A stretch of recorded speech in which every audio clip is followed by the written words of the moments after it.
Good morning, ladies and gentlemen. Welcome to our event about the film Ayan Kazakh Mirzhaqyp, a film about Kazakh history of the 20th century.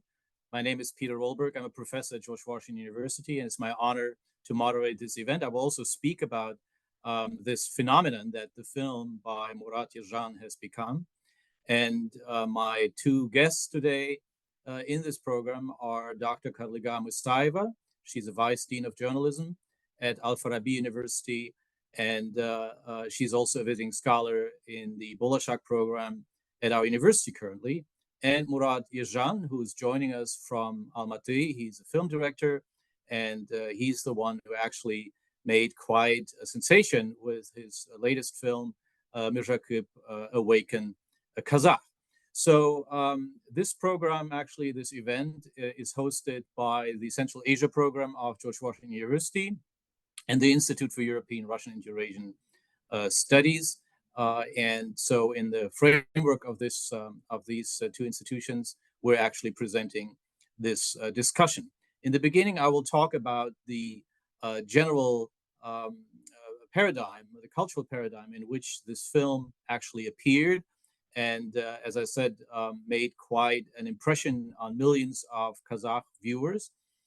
And then Kadriga Mustaeva will talk about viewers' reactions, which she has researched in a sociological manner. So she will share her findings with us. And then in the last part of our event, we will have Murat Yeszhan talk about the filming of this television miniseries and the film that was later made from it. And he will also answer questions. And so if you have questions, please ask them via chat, and we will make sure that all of these questions are read and as much as possible responded to within the framework of this event. So welcome again. I want to say in the beginning that in the last few years, Kazakhstani cinema and Kazakhstani media in general have actually seen an astonishing development. A development that actually goes far beyond the borders of Kazakhstan itself. And this phenomenon also has to do with the internet. The fact that mini-series that were actually produced for the internet and distributed by institutions such as Salem Social Media, they actually have millions of viewers, not just in Kazakhstan itself, but also in Russia, in Ukraine, in other former Soviet republics. And for the most part, as far as I can tell, these films were actually really focusing on social phenomena. So there were films about drug use like Shakir. There were films about crime like 532 by Alisher Utyev, and so on. And these films were very dynamic, very modern, really, I would say, cutting edge in regards to how they were telling their stories. And of all the former Soviet republics, I would say Kazakhstan really has taken the lead now in producing excellent, really cutting edge content in regards to internet media use. And now comes a phenomenon that is rather unique, that is miniseries that actually were not based on any sensational topics such as drugs and crime and so on, corruption, but on history, on 20th century history of Kazakhstan, of the Soviet Union, of the world, you could say, in this as a general framework. And the film that was made by Murat Yeszhan, Mirzhaqyp, Waken Up or Awaken Kazakh, was the most successful of all of them. It has really generated quite a response among audiences in Kazakhstan and outside of Kazakhstan. And so this phenomenon is unique. So in general, I would say Kazakhstan has become a leader in regards to production of internet content, of films, of series, of miniseries, and quite deservedly so. And many people actually, when you look at comments, are saying, now I only want to watch Kazakh films. I don't want to watch any other films anymore, and so on. But the fact that very serious films, such as the ones that Murat Yeszhan has made, that they also have generated a strong responds with millions of viewers reacting, that is actually quite unique. And that also shows that qualitative shifts are possible and are observable in this realm. The second thing I want to say is that for a long time in Kazakhstan, after it gained its independence, there were few debates about the history of Kazakhstan in the 20th century. For some reason, the status quo, and that is the Soviet status quo, was kept more or less alive. There was some, I would say, hesitant, some shy discussions in regards to Alash Orda, so to this bourgeois independence movement after 1917 that was savagely suppressed by the Bolsheviks and by the Soviet government, and later also maligned as being, pseudo-fascist and so on and so on. But there was no real national discussion in regards to the legacy, to the Soviet legacy. And more or less, I would say, this remained the status quo for, I would say, about 20 years or so.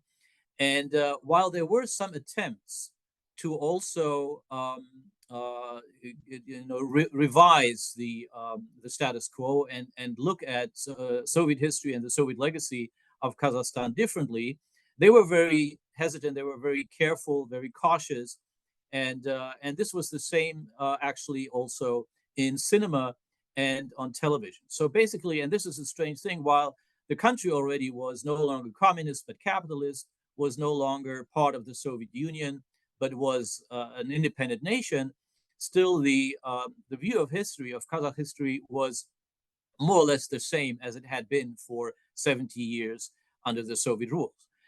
There were a few attempts to actually start a discussion. For example, in 1991, a Kazakh director named Damir Manabayev made a film called Surzhyk, The Angel of Death. That was a film about the destruction of the Kazakh aul, about the terrorism, really, of Bolsheviks against the traditional lifestyle and the collectivization of agriculture in Kazakhstan, which had, of course, horrendous effects.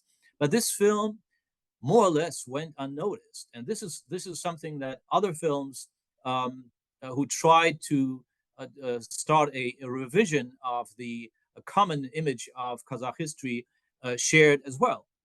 So, for example, Satybaldy Narembetov, one of the leading Kazakh directors, both in the Soviet era and post-Soviet era, he made a film in 2008 called Mustafa Shokai. Mustafa Shokai was the first film really devoted entirely to one of the leaders of Alash Orda. And it tried a completely new view of Soviet history. And I would say it was a deliberately and in a way passionately anti-Soviet view. And while there was some reaction to this film, in the media, but it was not a hit. People did not go, to the movie theaters by the millions and to watch it. And in a way, it was more or less, I would say, a very limited phenomenon. The same is true, maybe to even a larger extent, about another film by Narembetov called Amanat. This film was made in 2015, and it was about the historian Yermukhan Bigmakhanov. Bigmakhanov was someone who tried, still during the Soviet times, in the late 1940s, a reevaluation of 19th century Kazakh history and most of all of Khan Kenisary. And that was already a taboo-breaking event, and Bigmakhanov was arrested at the time and could no longer really, continue his career.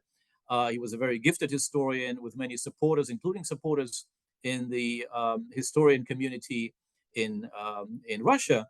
And yet, basically, his career was over when he tried to give a new interpretation of Khan Kenisary in one of his books. And that film, Amanat, that was devoted to Bigmakhanov and also to Kenisary, it's a really interesting film. It's available on YouTube. I recommend it. Amanat is the title.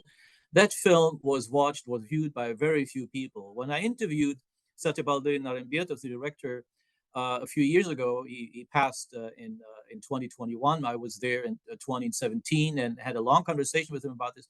He was really bitter about the fact that Kazakh audiences did not really react to these historical films that gave a new interpretation or tried a new interpretation of Kazakhstani history. I would say historically, basically, the end of the Nazarbayev era brought a new, let's say, reaction, a new type of debates, of discourse in regards to Kazakhstani history, and that included also the media. And here, Murat Yeszhan has become one of the leaders who actually discussed and showed a new interpretation of Kazakhstani history in a television miniseries. He made several miniseries. The most important ones, I would say, are Ahmet, Teacher of the Nation, which came out in 2021, about Ahmet Baitursynov, who is also one of the leaders of Allah Shorda, who was one of the leaders of this movement, who was one of the allies and former teachers of Mirzhaqyp Dulatov. And then the most successful one of them all was Mirzhakyp Ayan Kazakh, so Mirzhakyp Awaken Kazakh. That miniseries came out in 2022. And the film was so successful that the producers decided to actually change it or transform it into an actual movie that was released in movie theaters. And in movie theaters, it was a 2-hour version of a 6-hour television film. So it was condensed to about 2 hours. And that film was so immensely successful on the box office in Kazakhstan that it even surpassed the success on television. And then finally, the film was put out and released on YouTube. And there, of course, we have a real discourse with comments and so on and so on. And this is what Dr. Musaeva has actually researched. A little bit about Dulatov, Mirzhaqyp Dulatov, whose Kazakh name Dulatuly is used interchangeably with the Russian form of the name. Dulatuly was a teacher, and this is really important to know. And that's one of the fascinating particularities of this film, of this miniseries, that the main character, the main hero, you could say, because he was a heroic character, is an intellectual. And so, to put an intellectual in the center of a film is actually quite risky, because it will reduce, the number of action scenes, any sort of sensational things, and so on that could attract viewers. And what we see in the film is actually a man, who is calm, who is, very controlled, who has passions, who is emotional, but at the same time is also not somebody, who is fighting all the time. He can actually fight. He actually fights a duel when he fights for his beloved, when he wants to win her hand and her heart. But other than that, he's usually somebody who sits with books and who reads and writes. And so the fact that Dulatuly became the hero of this series, and then became really, I would say, an ideal in many ways for current Kazakhstani viewers, that is quite amazing. It has to do with the fact that Mirzhaqyp Dulatov was presented as a man, an intellectual of the highest ethical standards. So he really defines what you could say is the ideal intellectual who has actually propagated not so much political fight, and he was a political man and he was a political fighter and a skillful one, but most importantly, education. So in 1909, he wrote this poem, and that became really programmatic, Wake Up or Awaken Kazakh. And it was, of course, a political call to the Kazakh nation, or to the Kazakh people, but it was first and foremost a very critical call. And in this regard, he actually continued the work of Abai and others who critiqued their own nation, saying that they should actually improve their own behavior, they should improve their own social standards, social ideals, and so on. And for Dulatuly, the most important thing that he called upon was for Kazakhs to educate themselves, to become an educated nation. So we could say, when we look at this call, Awaken Kazakh, it was first and foremost a call toward spreading education, and that is education which is open to the world, which is international, which is open to the sciences, to the humanities, and so on, and most importantly, which is actually very inclusive. All Kazakhs should actually educate. All Kazakhs should get an education. And Mirzhaqyp Dulatov, when he was still a teacher, he actually gave an example by teaching in a country school that really showed that it's possible to turn illiterate nomads into people who can read, write, reason critically, and really reach quite an astonishing amount of education. The question was, why did the film become such a phenomenon? Why did it become such a sensation? So some people might say, oh, it's calling upon Kazakhs to actually fight against the Russian domination and Russian colonialism and so on. And I'm sure some viewers actually perceived it this way. But the film itself actually doesn't show that. The film itself actually shows a very even-handed attitude toward Russia and Russians. It shows the oppression of Kazakh people, and especially Kazakh intellectuals such as Dulatuly, by the czarist, power holders, by those in charge, the police, and so on. But it also shows fellow intellectuals, Russian intellectuals, who were just as suppressed as were the Kazakhs. And so the dividing line is not so much between ethnic groups, between the ethnic Russians and ethnic Kazakhs, but the dividing line is really between those who hold power and those who actually are suppressed. The disturbing part of the film, I would say, is that it also proves how this oppression of Kazakh intellectuals began under the Tsars and continued under the Soviets. So many of these Kazakh intellectuals who supported and who led Alash Orda were actually arrested in the late 1920s, early 1930s, and then executed.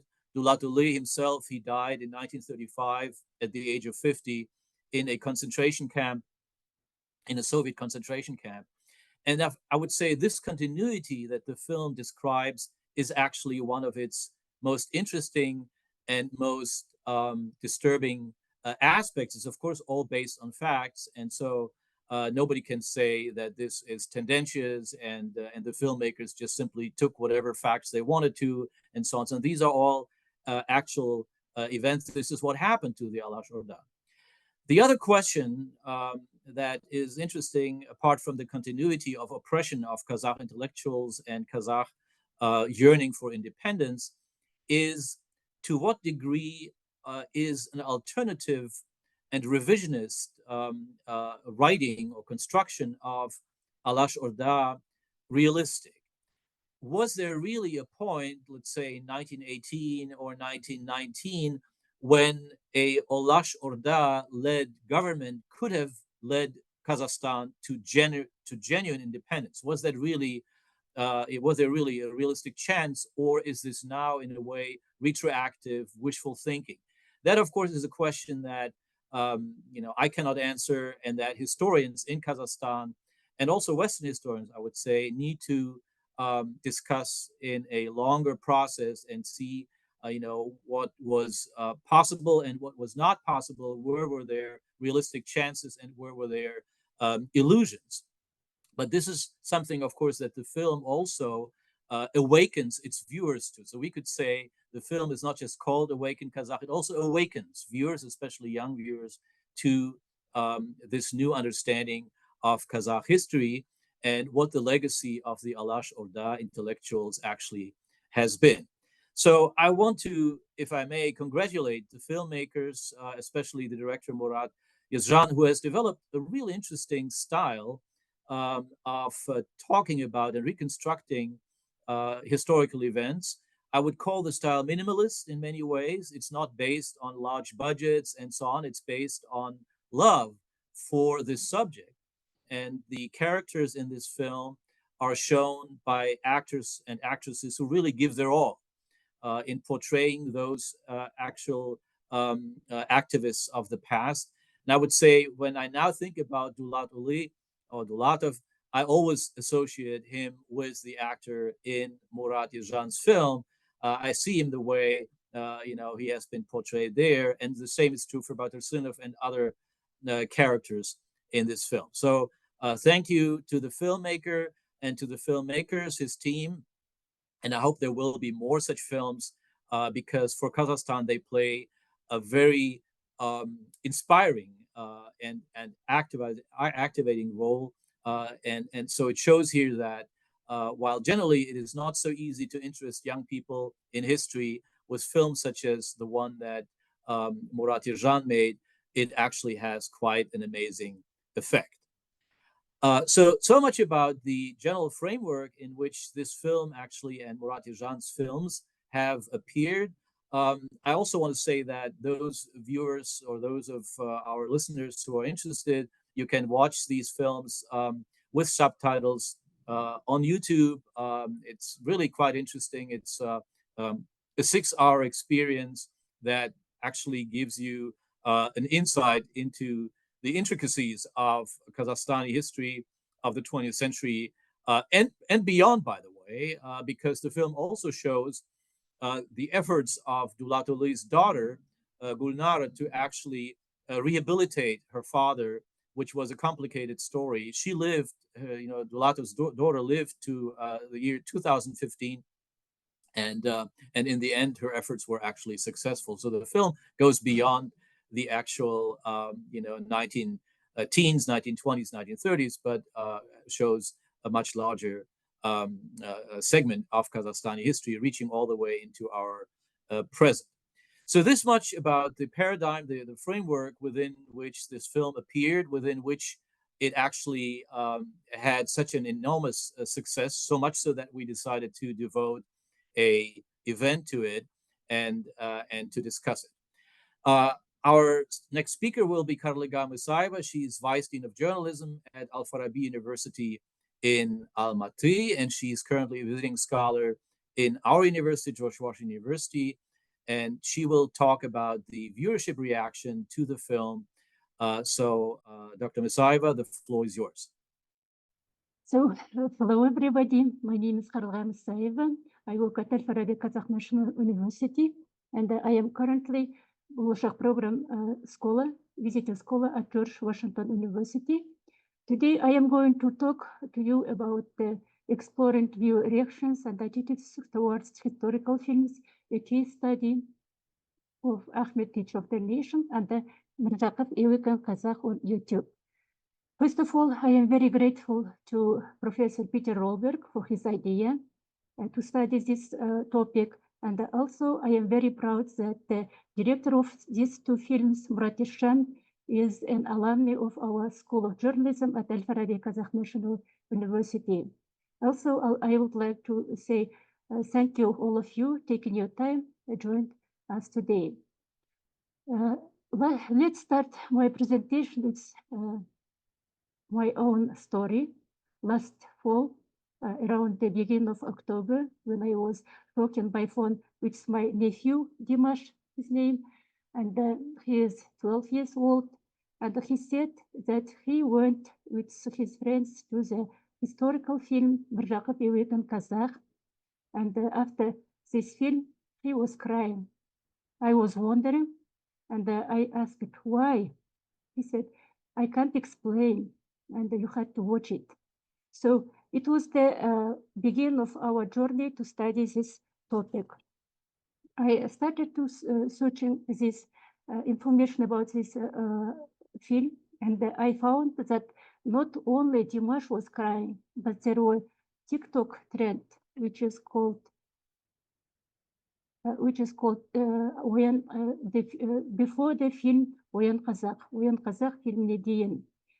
In this TikTok video, young people, they made short video about their feeling before watching this movie, this film, and after. I can show you the very short video.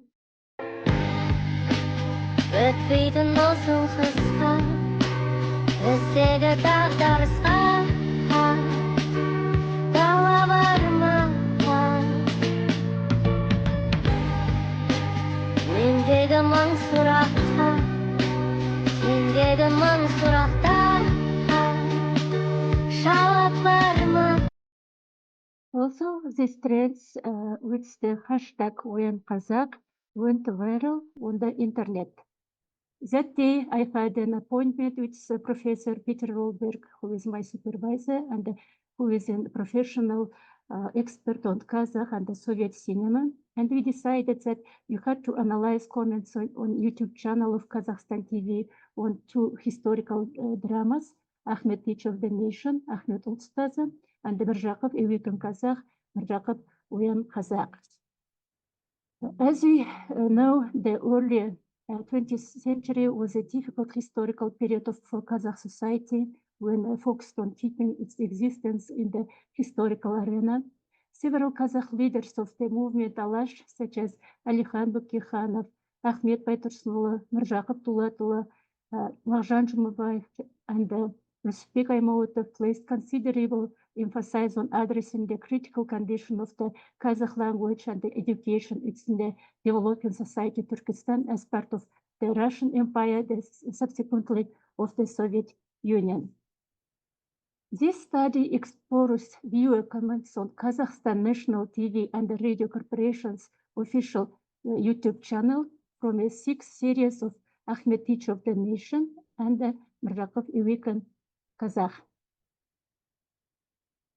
So, first series, Ahmet Teacher of the Nation, is a 6-part historical drama set in 2021, illustrating the life of Ahmet Baitursynov, who a prominent Kazakh intellectual educator, journalist, writer, and public leader.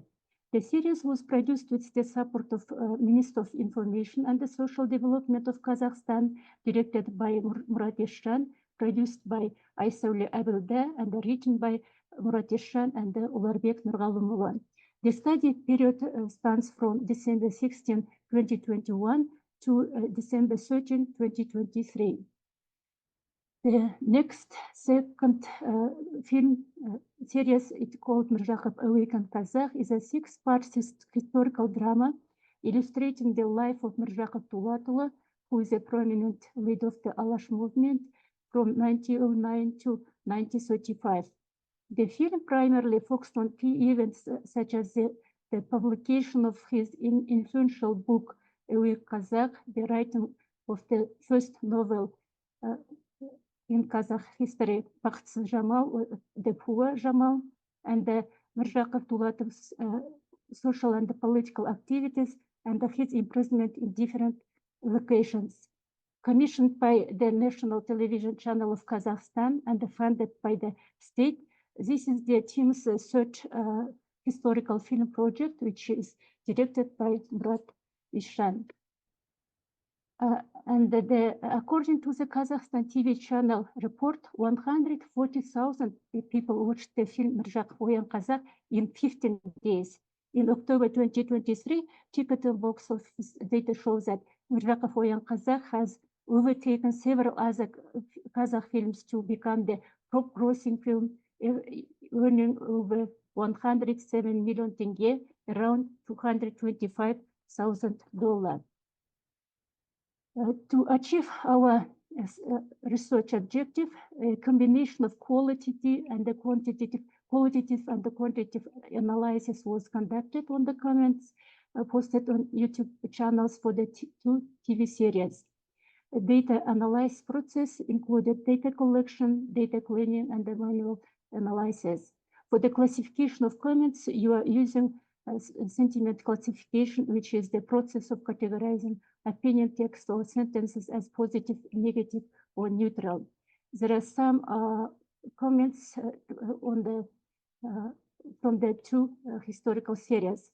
The first one is relevance of historical film and the challenge for young people, critical approach to the political system of the Soviet Union and the recognition of Alash, evolution of plot, dramaturgy, and the script, call to study and popularize the works of Ahmet and the Mirzhaqyp, new approach to story and the emotional responses.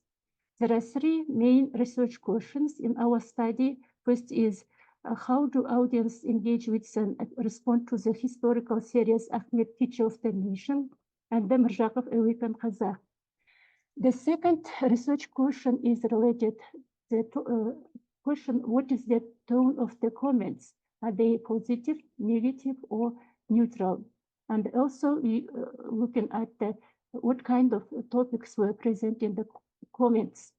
The third research question was, what are viewers' perceptions of the portrayal of historical figures such as Ahmet Baitursynov and Mirzhaqyp Dulatov, and how do these perceptions differ between the two series? These two series garnered significant public attention, with Ahmet, Teacher of the Nation, amassing around 1,716,000 views, 27,300 likes, and 4,104 comments, while Mirzhaqyp Awaken Kazakh reached 7,262,000 views, 83,200 likes, and 9,679 comments. During this study period, a total of 13,783 comments were published on the YouTube channels for both dramas. To ensure a representative sample, randomly selected comments were published during the study period for content analysis. This resulted in the selection of 2,666 comments out of 4,104 comments from Ahmet, Teacher of the Nation, and 6,155 comments out of 9,679 comments from Mirzhaqyp Awaken Kazakh.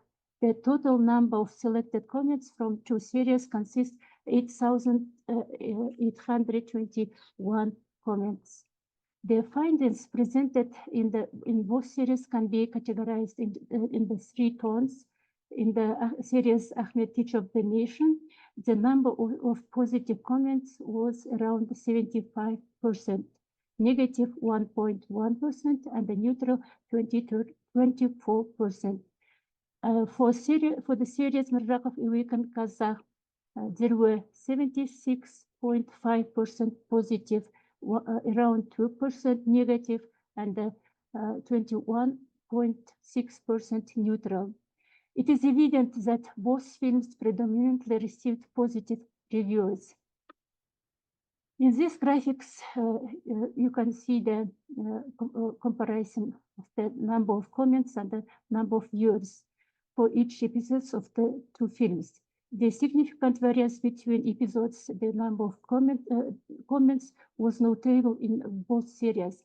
Episodes 1, 2, and 6 of Ahmet, Teacher of the Nation, as well as episodes 1, 3, and 6 of Mirzhaqyp Awaken Kazakh were commented on by more people compared to other episodes. The results of the study showed that the number of viewers of Mirzhaqyp Awaken Kazakh posted on YouTube channel 5,546,000 more than the film Ahmet, Teacher of the Nation. Additionally, there was also a considerable difference in the number of viewers for certain episodes in both series.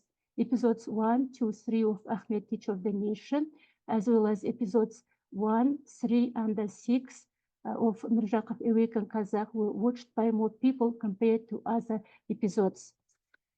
There are some information related to the frequently occurring words. In both comments, there were most frequently occurring words included Kazakh, Allah, wonderful, thank you, and awake, underscoring the importance of Kazakh cultural pride and the gratitude for the film portrayal of historical events. Unfortunately, I am not providing all the results of the study because of the time limit. I will focus on a few of the most important findings. The comments on the film Ahmet, Teacher of the Nation, you can see from this table, reflect a deep appreciation for its portrayal of historical events and the leaders, as well as recognition of its significance in educating the younger generation about Kazakh history and the cultural heritage. Here is the main topics identified in the comments. The first is revival of historical films. Viewers commented the film for shedding light on lesser-known aspects of Kazakh history, expressing gratitude for the production of such works in Kazakhstan. Also, there are some comments related to the understanding of history. Many comments indicate that the film helped viewers gain a deeper understanding of Kazakh history, with some expressing a sense of pride in rediscovering their cultural roots. You can see from these tables that they are saying that a page of history that we don't know is being opened. We are beginning to understand our history. And the third comments topic were importance of education. Viewers emphasize the importance of education. They believe that films such as Ahmet, Teacher of the Nation, serve as valuable educational tools, imparting essential lessons about leadership, resilience, and the pursuit of knowledge. You can see from here that people are saying all the Kazakh child must study. This next one, critique of historical figures. Some comments critique the portrayal of certain historical persons, like particularly Abai Qunanbayev, whom viewers perceive as a traitor to the nation. There are calls to remove his name from public places and the rethinking place in Kazakh history. You can see from this table that most of the comments asking, is Abai Qunanbayev a traitor? And some of them they noted, we must remove the place associated with the name Abai Qunanbayev. Also, we have to point out that the comments of the Ahmet, Teacher of the Nation, the most common topic was role model in Ahmet Baitursynov. Viewers highlight Ahmet Baitursynov as a role model for future generations, praising his leadership qualities and the dedication to education. For example, there was a comment which is noted that you can see from this table, the activity of only one Akhan, it means Ahmet Baitursynov, was equal to the work of 30 deputies, 30 ministers, 30 scientists, and one strong poet. Overall, the comments on Ahmet, Teacher of the Nation, underscore the film's impact in sparking conversations about history, identity, and the importance of education in shaping the future of Kazakh.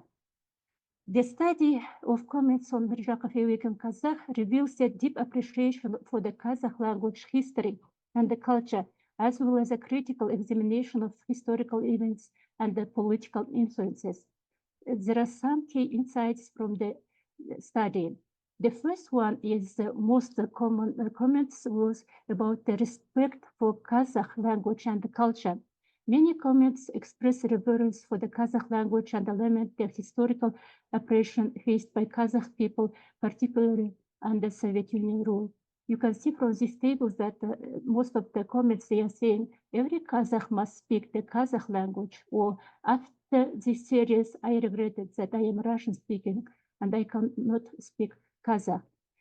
Also, there are some comments which is related to the critique of historical policies. Some comments attribute the hardships faced by the Kazakh people to the policies of the Soviet Union, highlighting topics of colonization, cultural separation, or linguistic assimilation.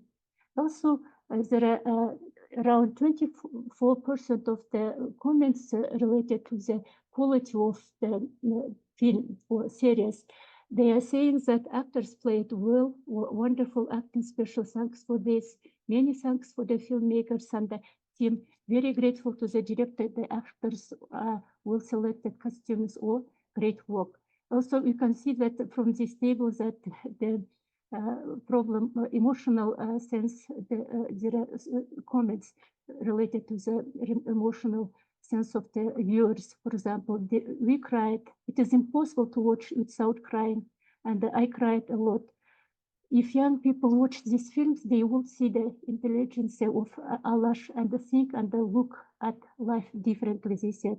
Overall, the comments of Mirzhaqyp and Kazakh reflect a complex interplay of cultural, historical, and political perspectives, highlighting the film's significance in stimulating public discourse and fostering a deeper appreciation for the Kazakh heritage.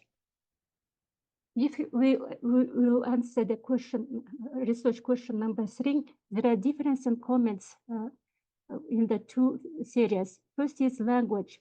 Comments on Ahmet, Teacher of the Nation was primarily written in Kazakh language, but in Mirzhaqyp, Awaken Kazakh, which predominantly in Kazakh, but also included comments in Russian, Turkish, English, and the Kyrgyz languages. There is some difference in subject matter too. Comments on Ahmet, Teacher of the Nation, mainly focused on the praising and recognizing Ahmet Baitursynov's personality and his contribution to society, such as leadership qualities and educational efforts.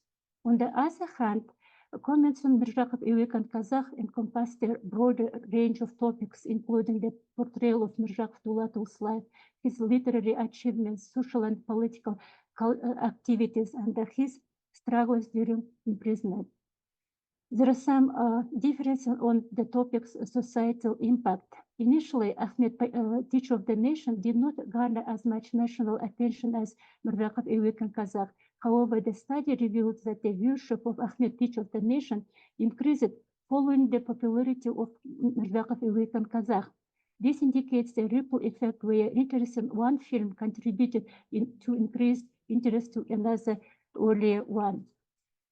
The ongoing viewership of this series continues to contribute to public discourse, educate audience about Kazakh history and the culture, and inspire future exploration and appreciation of this important topic.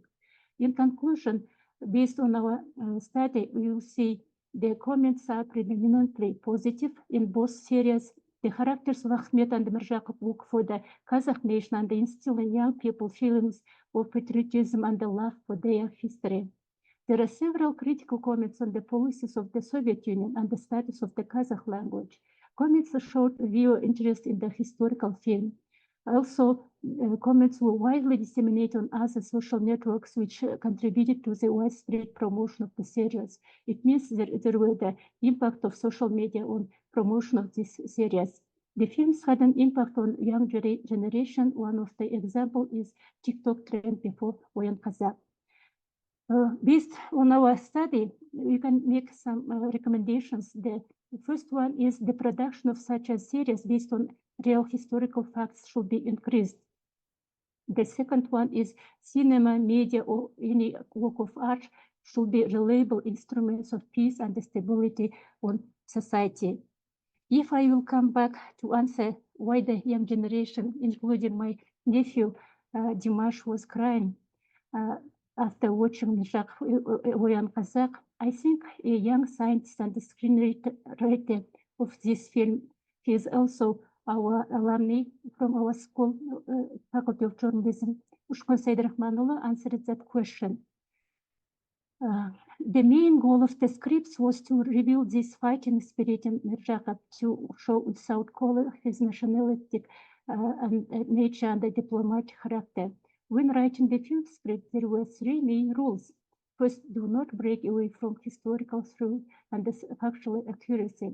Second, do not deviate from the speech skills and speech style of that time. Third, combine historical truth with artistic. The script was written keeping these three conditions in mind, said Ushkun Saidrahmanullah. And the last but not least, based on the results of the study of comments, we concluded that the film meets all the demands of the time, and it is an excellent example of the historical drama.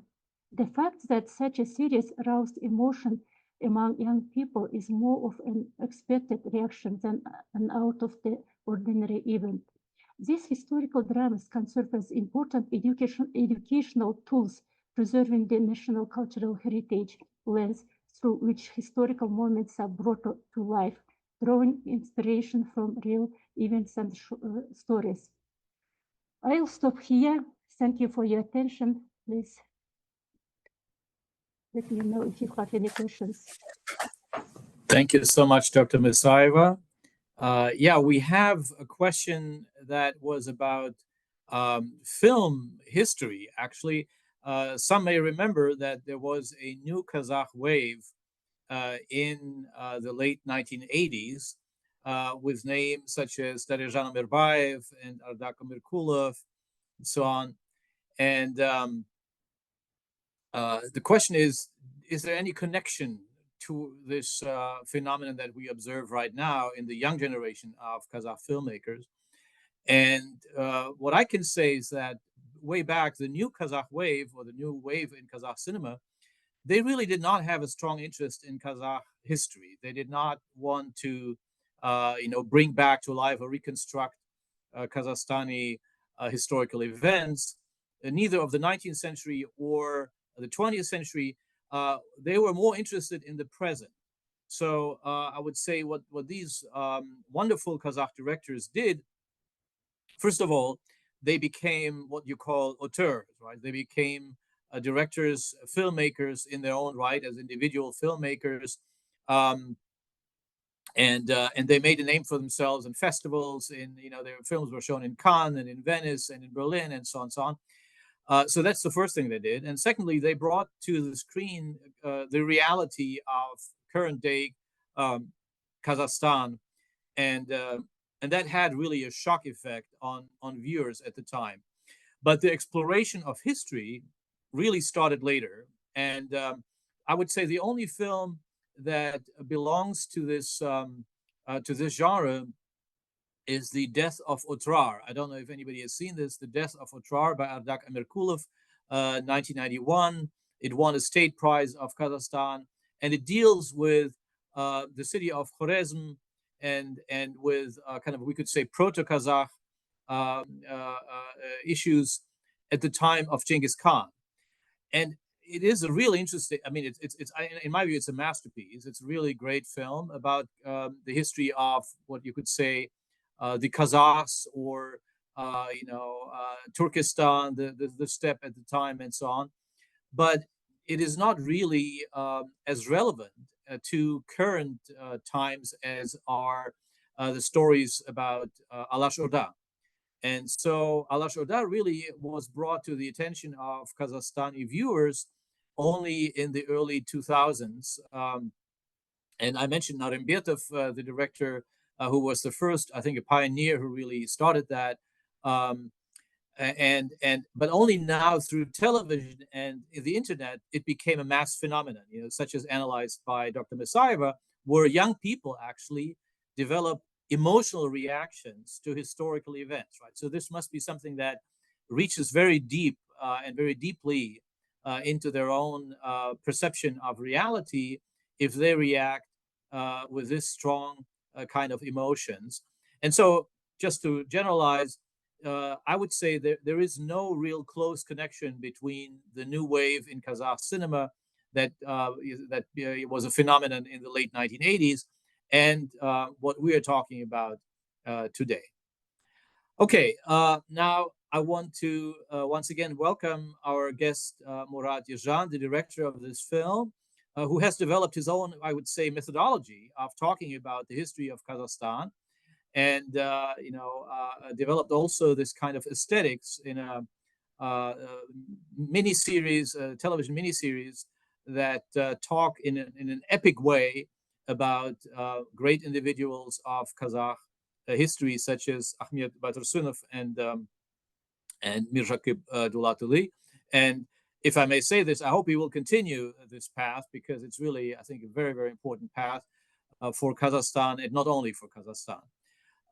So Murat, if I may ask you first, you got your education in the United States. You were actually educated as a filmmaker in San Francisco. What can you say about the impact that your education here in America made on you and your formation as a filmmaker? So hello everyone. And first of all, I'm very grateful, and it's a great honor to be part of such an important for me event. And also, I'm very happy that our work have drawn attention from the international researchers. So I thank all who has supported this discussion, and especially thank you, Peter. Thank you, Carla, for your great presentation.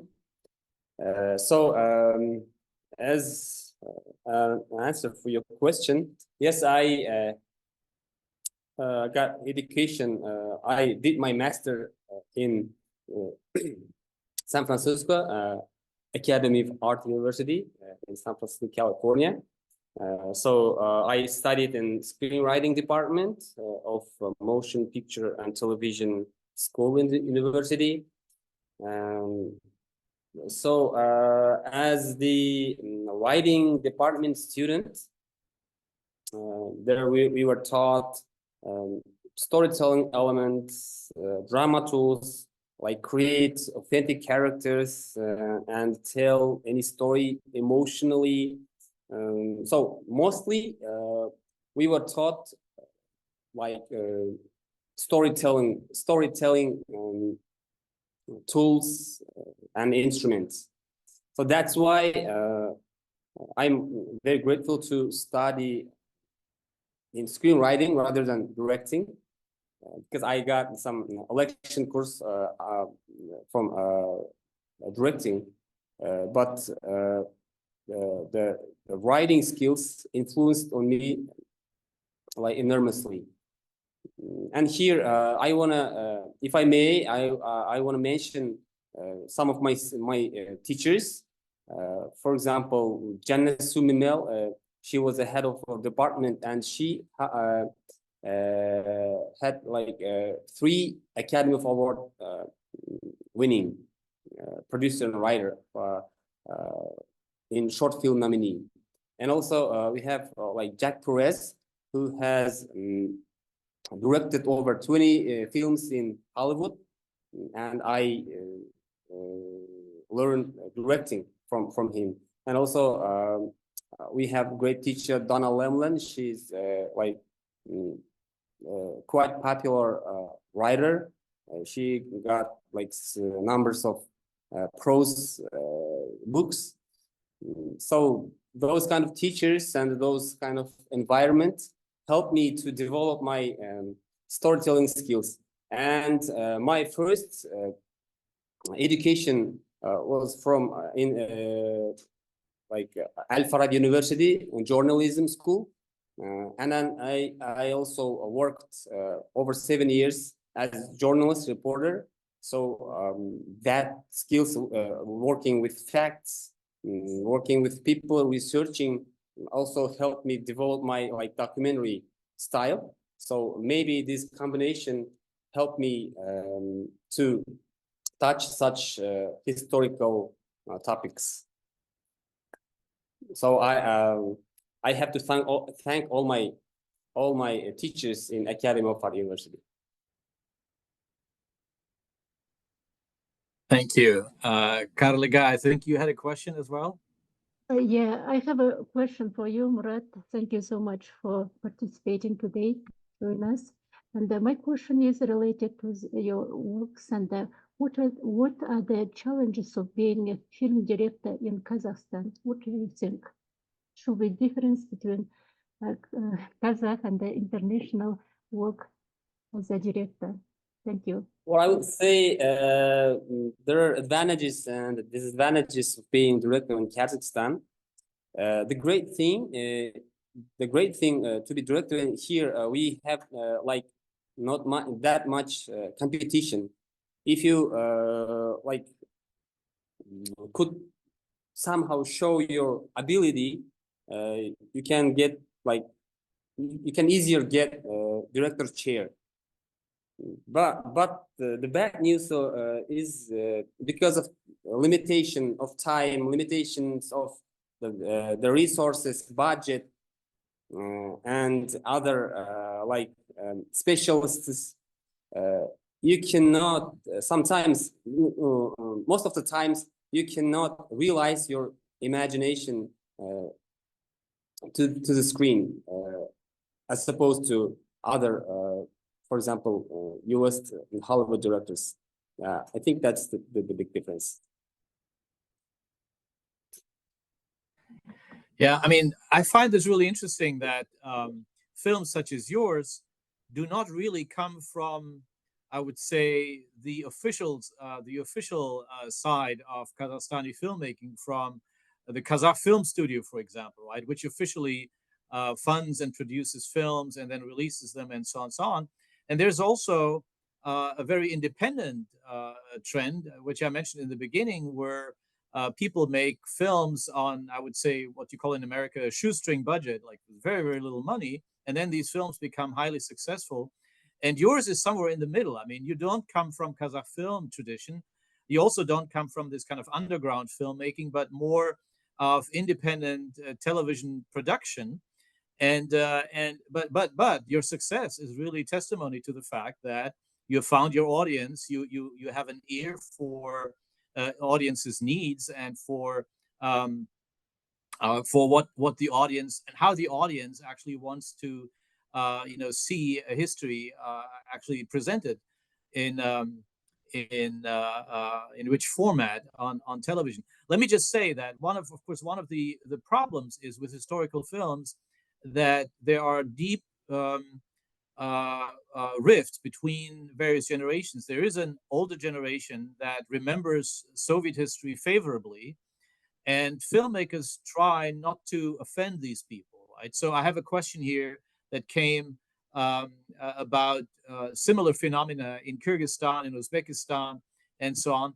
And the truth is that we have actually some revisions of history in Kyrgyz films, in Uzbek films,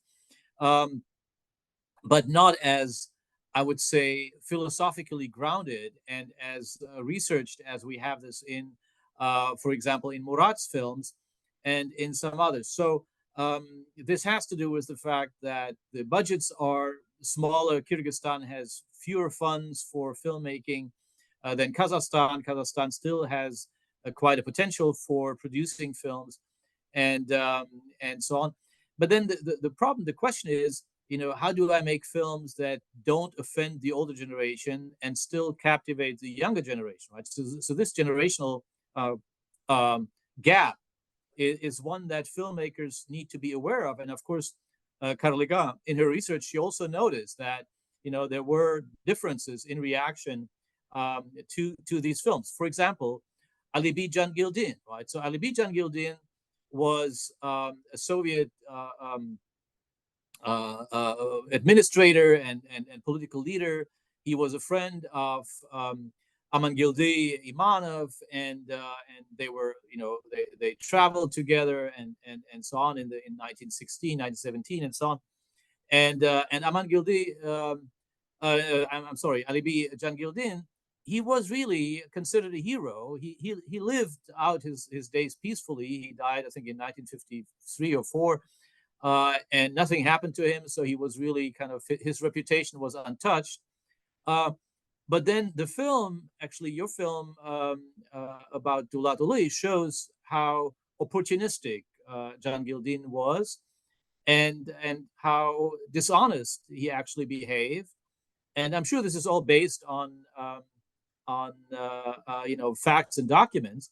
But to many older people, to see Jangildin presented in such a way is, of course, shocking, and they couldn't imagine that the great Jangildin actually was such a lowly and treacherous character, right? So I think that is something where filmmakers such as Murat Yeszhan have to be very aware of different reactions when there is this kind of inherited Soviet concept of history and the facts that are now open and accessible to the public. So that is I think also part of the ongoing debate. I think this debate about the Soviet legacy and the legacy of Al-Ashardar will continue for years. I don't think that it will stop and be just simply concluded once and for all at some point. I think this is a very productive discussion about Kazakhstan's identity that has to do with its history, right? So that is to me really interesting. There was a question here about the budget of the movie and how long did it take you to make it? How big was the crew, Murat? Can you say something a little bit about this practical side of your film? So about the budget, it was around 100 million tenge for 6 series, and we had to by dollars. How much was it? And then how long? The crew was not so big, like around 30-40 people, and also it's not. I think it's not so small crew, but not big. I think like medium, and then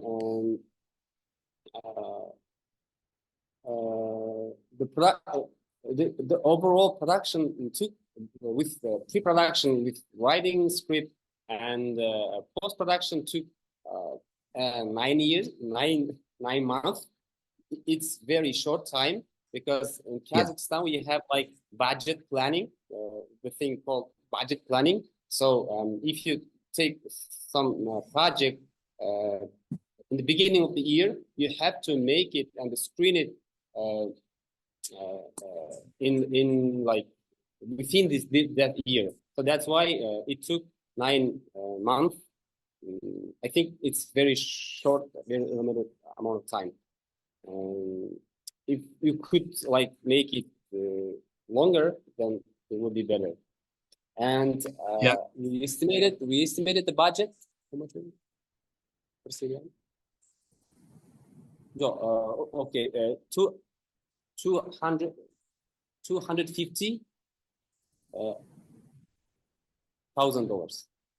$250,000. Yeah, if I may add here, so I would say 35-40 people for a crew is kind of medium size, right?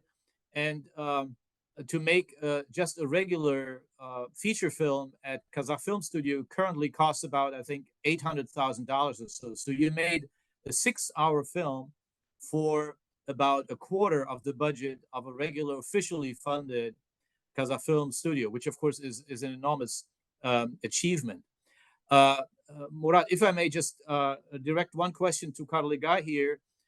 So somebody asked, given the Soviet legacy, there were very few negative comments about the film. Do you know why that is the case? Oh, thank you for your question. According to our research results, I think the first reason that you have not too much negative comments. The film historical series based on official documents and historical facts. Secondly, in my opinion, this series has significant cultural value, contributing to a sense of national identity, especially for young generation. And also, we have to mention that actors played a role because they have important role for conveying emotions and the atmosphere to the viewer. It means that viewer can connect with the film because everything seems so real. For instance, in these films, the roles of the main characters, Mirzhaqyp or Ahmet, and the others played very sincerely. So again, based on the results of the research, I think the Ahmet and the Mirzhaqyp became a role model for young people, and they were crying, but they enjoyed the film. That's why I think the positive comments predominated rather than negative. Thank you. Thank you, Karliga. Murat, if I may, could you say a little more about your credo as a filmmaker, why you chose this topic of addressing issues of Kazakh history, of the history of your country, and what you intend to do with it in the future? You're still a young filmmaker. Where does this interest come from, and where are you going from here? Actually, when I start studying in the US, like we wrote a lot of essays, and so at the time, my intention was to screen Kazakh literature.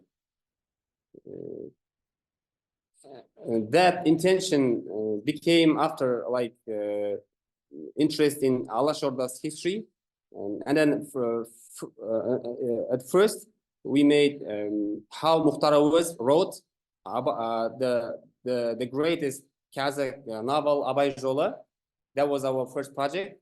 And then we made Ahmet ұстazы. Then if you noticed Mirzhaqyp қазақ, we made like sequel, not sequel, like we used the same actors, so it was like a continuity of that film. And then we had an idea to continue it as Ali, but we don't know yet. The time shows. And then, if I may, I can share my presentation, and in that presentation, I think also the answer for a question like my credo and what was our principles in making those films. So may I start? Yes, please. Thank you.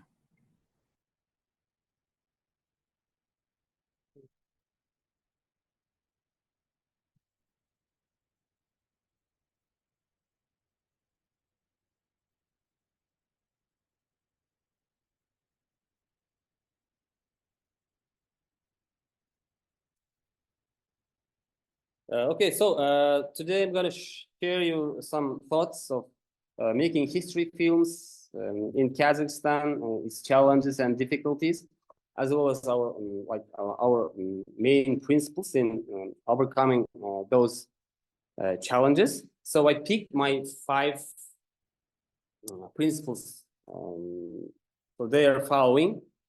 First, researching properly. Second, attempting to educate the audience. Third, trying to create an authentic world. Fourth, focusing on writing. And fifth, approaching to the process as if we're making a feature film, not a regular TV series. Now I'll try to extend those ideas. First, researching. Researching is very important for any films, especially in history films, especially in the context of decolonization. Because it's very crucial to find accurate historical facts and use them as a fiction narrative. So that's why you have to cover almost all the materials that have been published so far. If you look at the final credits after each episode, you can find the list of used materials. So here you can see. I just wanted to show that every time after the episodes, we took the used materials out of respect of researchers, and also we wanted to show how many pieces we used. For example, in Ahmet ұстazы, we used 47 publications, books, newspaper journals, and investigation materials. And for Mirzhaqyp Dulatov, we used over 30 the books. So and also every time we start working on the script, we meet 10 15 scholars of this field.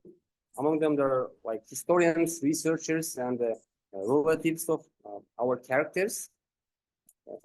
So why we have to cover that big spectrum? Because it's one of the challenging of researching Kazakh history. For example, you can see here 2 very early resources about Alashorda. It's author Martinenko, 1929. Was published, and also Briny and Shapiro. It was written in 1935. Actually, those are sources very close to the original event. But when you use those kind of materials, you always have to keep in mind that those kind of materials, books, were written under Soviet regime. And then, as opposed to that fact, like after we got independence, a lot of like PGB, NKVD, like investigation materials,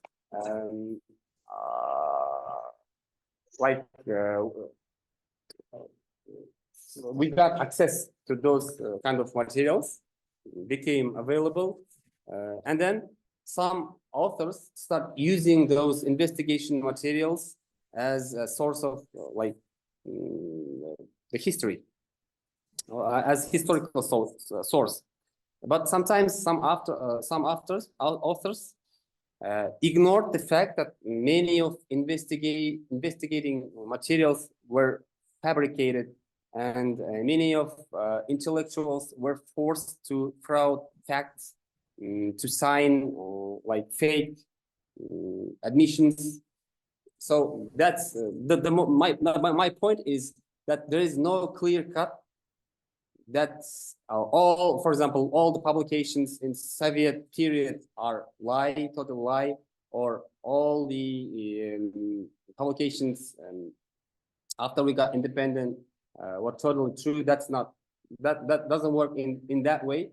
That's why we have to, like every filmmaker in this field have to clearly research the topic. That's why we have to cover we have to like use many materials. And then also one of the challenges, over 50 years, there are prohibition to even call out their names. And then, so we have only dry facts about Alashorda and the members of Alashorda. We don't have written novels, like fiction materials, or even live witness like memories. So that's why we have to create storyline out of that dry facts. So I think that's one of the challenges and difficulties to create, especially Alashorda period history film. And that's why I put the research in the number one place. And the second thing we kept in mind, we're making like in history films, is like educating the audience. That means we can say we never thought that we're making in these films, we're making a piece of entertainment or even piece of art. We look it as like a textbook, history textbook. And I personally always thought that is a chance to reconstruct a better historical notion in people's mind through the motion picture, because not like everyone reads news like books or watches documentaries. And when I'm saying educating, I don't mean only like youth or children. The process of decolonization right now is happening in the minds of all the generations, all the social groups, and all ages of our nation. For example, our fathers and forefathers had not been like taught this history when they were at school and the universities. Many generations even grew not knowing who was Ahmet and who was Mirzhaqyp and what they did. And they didn't know what they did and what happened to them. I can give a simple example. For example, everyone in Kazakhstan, many people in Kazakhstan love and respect Ali Khan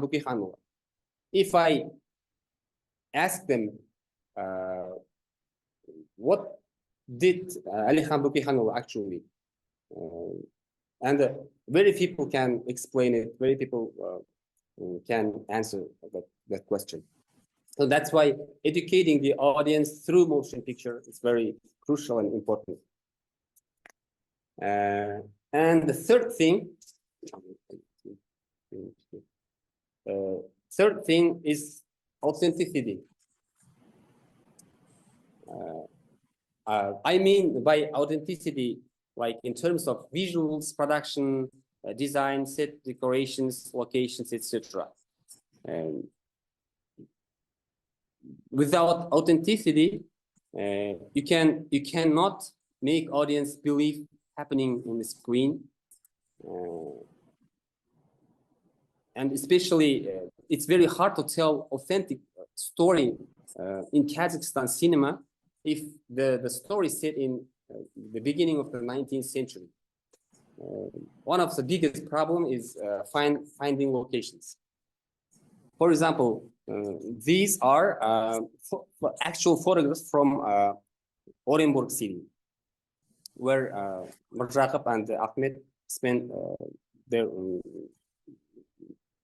many years.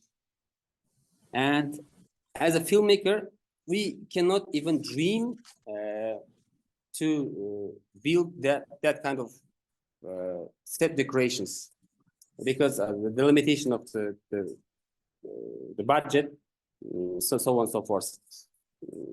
And it's even not almost impossible to find a single street or a building, even a building ready to shoot. Even it's with difficulties we can find just the carriage to create those kind of effects.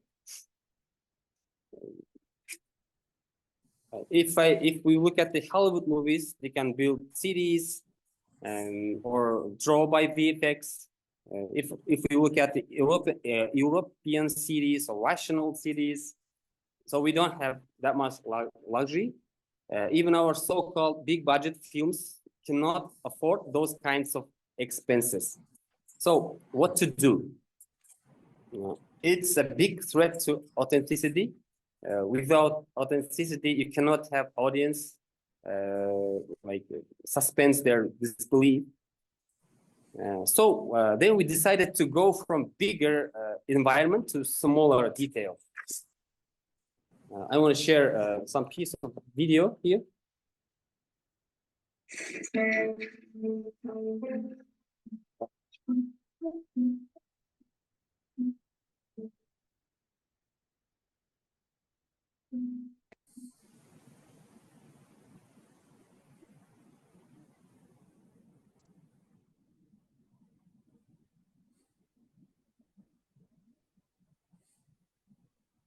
So in this video, you can see Kazakh newspaper reduction.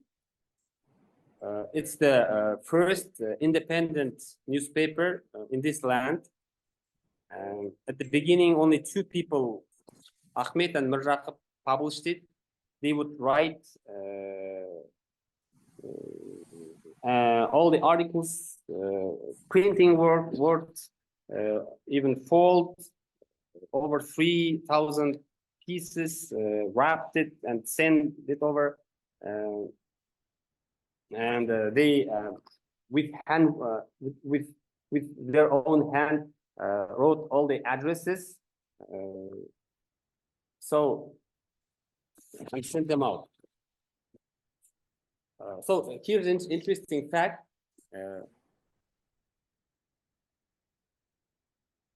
If you can see here, the blank spot here, and how did that happen? At the time, there were government workers called censors. They would translate all the materials and decide what can be published and what cannot. Sometimes they banned some sharp materials right before the publication. So the newspaper workers cannot replace it right away. So they would be forced to publish the newspaper with these blank spaces. When I found out this fact, I decided to show this process of censorship. We made a newspaper with those kind of blank white space. So for me, it was like the actual visual form of censorship.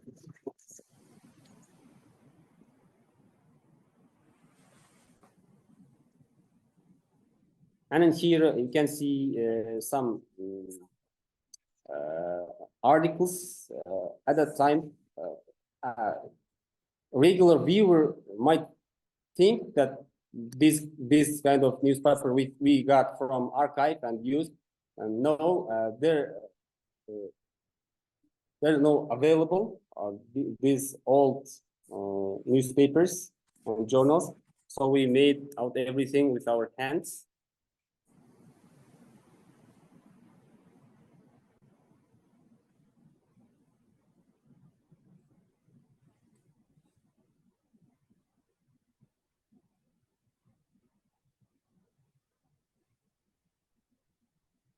And also, we made over 500 Oyan Kazakh book, actually, for the film. And when we made them, we kept their design, fonts, and sizes, and etc. And here you can see handwritten book of Mirzhaqyp. Mirzhaqyp actually wrote the first math book for Kazakh children, and we kind of made that book for visual. And also these are photographs.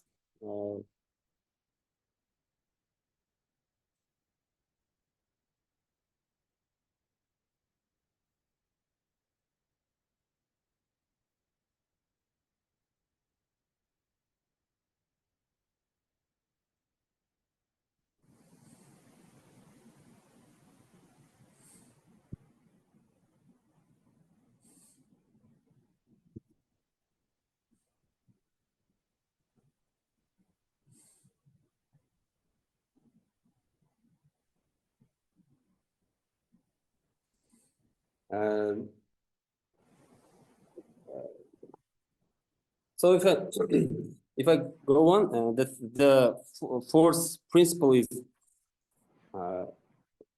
focusing on writing process. And while we create these films, we mainly focused on writing. There are some stages and elements of writing that are mostly ignored in Kazakh cinema. They are revising, drafting, structuring, using dramatic tools, focusing on invoked emotions, using multi-linear or non-linear storytelling. So we try to keep and use all of them as we could. And finally, it's directorial approach. As I stated before, when we make those films, we never think that we're making just regular TV series. For example, in Abai, Jolы and Ahmet, I avoided using usual coverage shots. Instead, I used mini honors. And for Awaken Kazakh as a visual style, I chose handheld camera to achieve a documentary feeling, as well as like someone is always watching the main characters, persecuting them. As for the editorial choices, we used a lot of jump cuts, a lot of overlaps, L cuts, and J cuts. So camera movements.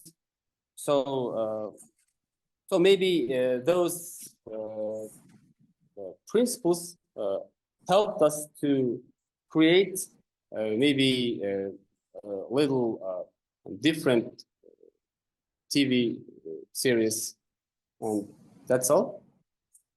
Thank you for your attention. Thank you so much. Thank you so much for these insights into the creative process and your credo. This is really quite impressive. Yeah, there was one question about Alikhan Bukikhanov, and whether you intend to make a film about him. I think you said you did intend to make a film about him. I would say another interesting character, or a fascinating character, is actually Mukhtar Awezov, because he was a member of Alash. He was one of the greatest writers of Kazakhstan of all times, and at the same time he managed to survive the Soviet period, and so all these contradictions were just in his own personality, right? It was all in him. So it seems to me that would be also really a fascinating topic for a biographical film, whether a miniseries or a movie for theatrical release, but that would also be really quite a fascinating subject.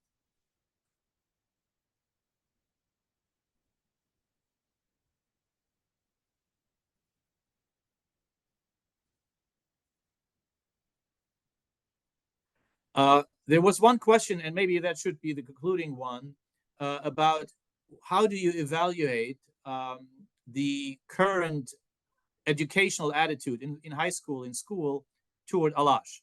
Do you find that there is a new approach toward teaching the subject Alash Orda in Kazakhstan right now, which is in agreement with your own view and your own approaches, or is this still based on the older kind of Soviet view that has been propagated for 70 years? I don't think it's still like Soviet Soviet period. This is still influence. I don't think there is no influence from Soviet period, because even I studied school in I went to school like 1993, and I finished school in like 2004. At that time, we got education like with new view of Alash Orda. And sometimes I wonder when people don't know about Alash Orda and those intellectuals, because the almost all the materials at school, I think in the school there's available all the materials and all the views.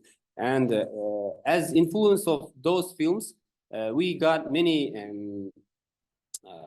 like comments and feedback from teachers that it's very helpful to teach those topics, to make their evoke their interest to these topics.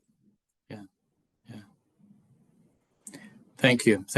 Well, I want to say what you did and your fellow crew members, actors, actresses, cameramen, decorators, and so on. It's truly a labor of love, and you can tell this, right? That the actors, especially the performers, they really give their all to portray authentic characters, authentic personalities, and that's why this is one of the guarantees of emotional effect, of a very strong emotional effect on the viewer, for both Ahmet for the first miniseries and for Mirzhaqyp. Yeah, so one of the questions that have been asked is about subtitles. And as far as I can tell, both Ahmet and Mirzhaqyp, both films have Russian subtitles because almost all of the dialogues are in Kazakh. So the films are in Kazakh, there are Russian subtitles. And I think in Mirzhaqyp, there are also English subtitles available. So in a way, anybody who wants to watch it, whatever their native tongue is, they can do so. So the subtitles are not a problem, at least not for these two films. The Abai film, as far as I remember, does not have any subtitles. So either you know Kazakh or you don't. But for Ahmet, Teacher of the Nation, and Mirzhaqyp, Awaken Kazakh, they both have subtitles. So congratulations again on this film. Thank you so much for joining us, for being our guest, Murat. Best of luck for your future projects, for your career. I hope you will have the budgets that you need. I hope you will have the support that you need. And I hope that the audiences will also appreciate your efforts in regards to a deeper understanding, gaining a deeper understanding of Kazakh history. I also want to thank Karliga Musaeva, my colleague here at GW, for her presentation. And also would like to thank Marhabo Rahimova, who helped us with all aspects technical for this presentation, and Sebastian Peruz, the director of the Central Asia program, for his support. And all of you, our guests, for your interest in this subject. And hopefully we can try to come up with new such projects about culture in Kazakhstan in regards to its political framework, its historical framework. I think it's a fascinating subject. Thank you all, and all the best to you. Bye-bye. Thank you so much. Thank you.